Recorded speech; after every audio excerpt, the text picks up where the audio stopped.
Sony just revealed two big things about how they think about their Spider-Man related properties. And don't get me wrong, I actually think that Kraven the Hunter isn't going to be so bad. I actually think that it's going to be good, maybe even pretty good, but we'll have to wait and see on that. However, I am starting to basically believe that Sony is just kind of pumping these movies out, these Spider-Man related movies, to maintain their rights to Spider-Man and all of the Spider-Man related characters that they own. And if you're not aware what I'm talking about, the contract for the Spider-Man rights that Sony currently owns reportedly says that if Sony doesn't make a Spider-Man or Spider-Man related movie with Spider-Man characters with the rights that they own, they seemingly forfeit the rights to Spider-Man. So basically, if they don't make another Spider-Man related movie within a certain amount of years, the rights go back to Marvel Studios. And before, I wanted to believe that they were trying to do their own thing. They were trying to create their own Spider-Man universe and maybe have Andrew Garfield come back since they didn't really have a Spider-Man of their own, and do a connected universe like the Marvel Cinematic Universe does, and actually try to make something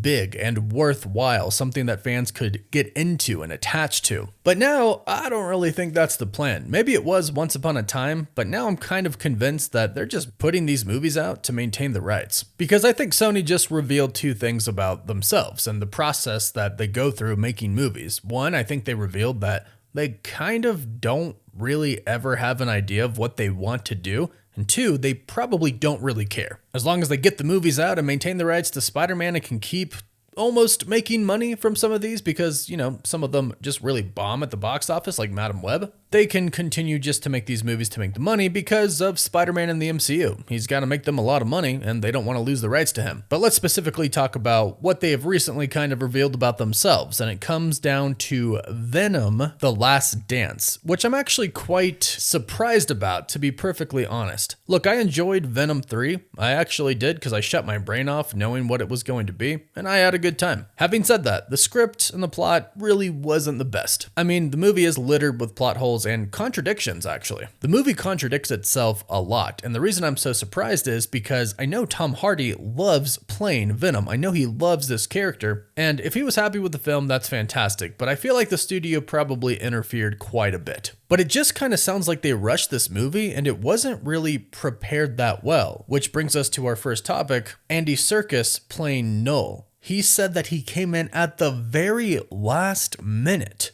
to record the voice for Null. This is literally what he said in a recent interview. This interview was at Fan Expo in San Francisco, and he was talking about the possibility of Null essentially returning somewhere down the line. And this is what he said. He said, and I quote, "Well, that's also very interesting. I really genuinely have no idea. It was very much, can you come in? It was quite last minute, actually. Can you come in and do the voice for Null?" So I came in and did it on the stage. Then there was talk of, this could go on. He's quite a big character. And I was like, yeah, I know that. Well, let's see what happens, actually.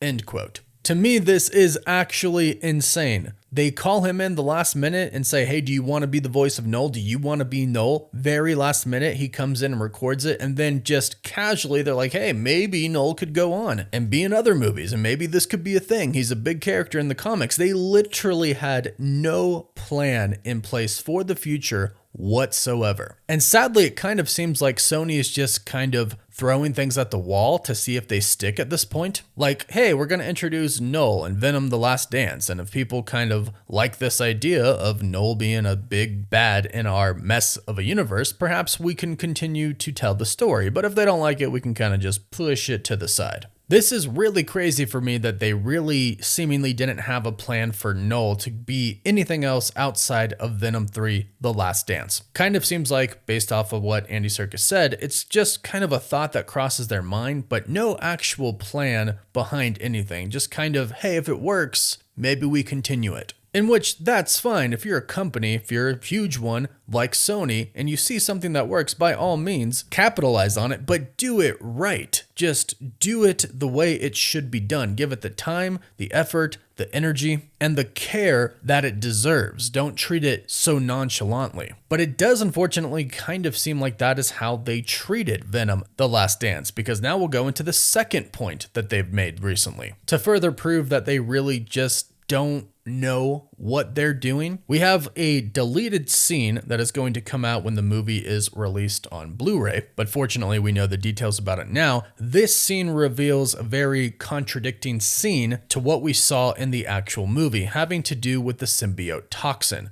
Now, during the movie, Detective Patrick Mulligan, his symbiote should have been Toxin, the spawn of the Carnage symbiote, which we kind of saw happen at the end of Venom 2. We essentially saw Toxin be created and then bond with Detective Mulligan. So fans were like, okay, great, Toxin's gonna be in the next Venom movie. However, Venom 3, The Last Dance made it very clear that the original symbiote that bonded with Patrick Mulligan left him. So they bond him with a new symbiote, who apparently wasn't Toxin, but seemingly was Toxin before. Here's what I mean. Since the film really did try to establish that the symbiote that was originally bonded with Mulligan abandoned him after his run-in with Venom and Carnage, a lot of people said, well, Toxin then is still out there, right? Well, perhaps not necessarily. We've learned that there's going to be a deleted scene titled Toxin's Warning that is going to be centered around Detective Patrick Mulligan and the snake-like symbiote who he is bonded with, which would seemingly confirm that that symbiote was indeed Toxin, and if that was the case, that symbiote is now gone. The xenophage chewed him up and spit him out, which would be a complete and total waste because Toxin is really an awesome character from the comics. But also, you have to consider that this was supposed to be the last film for Tom Hardy's Venom. Yet, at the same time, they did tease that the Venom symbiote is still alive. So now people are wondering if they're going to continue Venom in their universe, but with a different actor and a different person, not Eddie Brock, bonding with the Venom symbiote. There has been talks of an Agent Venom project possibly going to Sony, maybe to the MCU. Of course, we've heard all of the rumors about Tom Hardy and Null possibly going over to the MCU as well, maybe in Spider-Man 4. Those are just rumors, those are not confirmed at this point in time. But the main point that Sony has actually shown to us via everything that we have learned is that they seemingly have no plan for their universe, at least nothing that's really even close to being put together. Learning this about Andy Serkis and learning the change for Toxin, how it's not Toxin in the movie, but in a deleted scene it is Toxin, which leads us to believe at one point in time in the movie this was supposed to be Toxin, but they changed it for some reason to maybe possibly do a spinoff of Toxin in their Sony Spider-Man Universe maybe one day, just shows us that they're kind of all over the place. And you have to think back to what Dakota Johnson said about her time filming Madam Web, where she said the script she read was nothing like what the movie ended up being. And she literally said Sony executives get in the way and they change things based on what they think is right. But then she also said that the Sony execs have no idea what the fans want. They're super detached from them. And you can totally see this just based off of what Andy Serkis said, him coming in at the last minute to do the voice for Noel. They just cast him right then and there super quickly. And then they casually mentioned, hey, there could be a future with this. I want to believe that there are people over there at Sony who genuinely care about the property and want to make good movies. Like, I definitely know that Tom Hardy cares. I know that Andy Serkis cares, but if the executives are just really getting in the way and kind of overthrowing anything that is remotely close to a good idea because they think they know better, then Sony never is really going to produce anything worthwhile. If the actors and the directors do a good job, but the executives can just come in and change whatever they want, that'll never work. But it also does kind of explain why some of these could be so bad, even though we're told Sony consults with Kevin Feige on what they do. But again, it ultimately doesn't matter because from what we know, originally Madam Web was supposed to have a Spider-Man in it. It was originally supposed to be Andrew Garfield's, however the timelines didn't exactly line up. Then it was supposed to be Tom Holland's Spider-Man, but then they scrapped that. That is most likely what Dakota Johnson was referring to. The original script clearly had Spider-Man fighting Ezekiel Sims in it. It was clearly very different and probably much better, but then she said the execs came in